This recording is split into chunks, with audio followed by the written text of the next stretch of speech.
শুভ সকাল। আজকে সকাল সকাল চলে আসলাম আমার এক চাষের ঘেরে।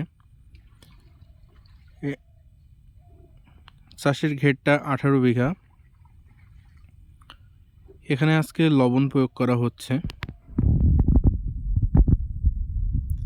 আসলে লবণের উপকারিতা অনেক, যেটা বলে শেষ করা যাবে না।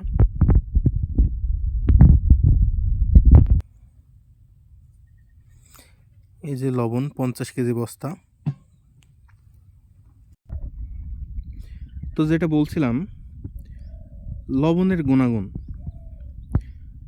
পুকুরে পানির গুণাগুণ উন্নয়নে লবণের ভূমিকা অপরিসীম। লবণ প্রয়োগের ফলে পানির পিএইচের মান নিয়ন্ত্রণে থাকে, যা মাছের জন্য অত্যন্ত গুরুত্বপূর্ণ।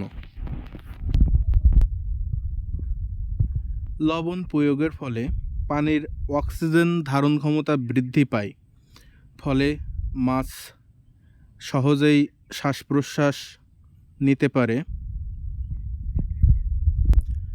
মাছ চাষে লবণের গুরুত্বপূর্ণ ভূমিকা হলো, লবণ প্রয়োগ করলে মাছের রোগ প্রতিরোধ ক্ষমতা বৃদ্ধি পায়। লবণ প্রয়োগের ফলে মাছের বৃদ্ধি ত্বরান্বিত হয়।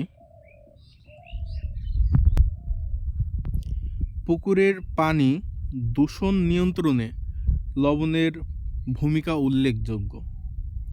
লবণ প্রয়োগের ফলে পানিতে দ্রবীভূত অ্যামোনিয়ার মাত্রা কমে যায়।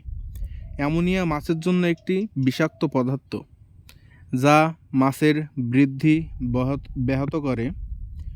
লবণের প্রভাবে পানির তলায় জমে থাকা জৈব পদার্থ দ্রুত বিঘটন ঘটে। এর ফলে পানির গুণাগুণ ভালো থাকে এবং মাছের জন্য স্বাস্থ্যকর পরিবেশ তৈরি হয়। গবেষণায় দেখা গেছে, লবণ প্রয়োগের ফলে পুকুরের পানিতে দ্রবীভূত অ্যামোনিয়ার মাত্রা 40 থেকে 50% পর্যন্ত কমে যায়। এর ফলে মাছের মৃত্যুর হার কমে যায় এবং উৎপাদন বাড়ে।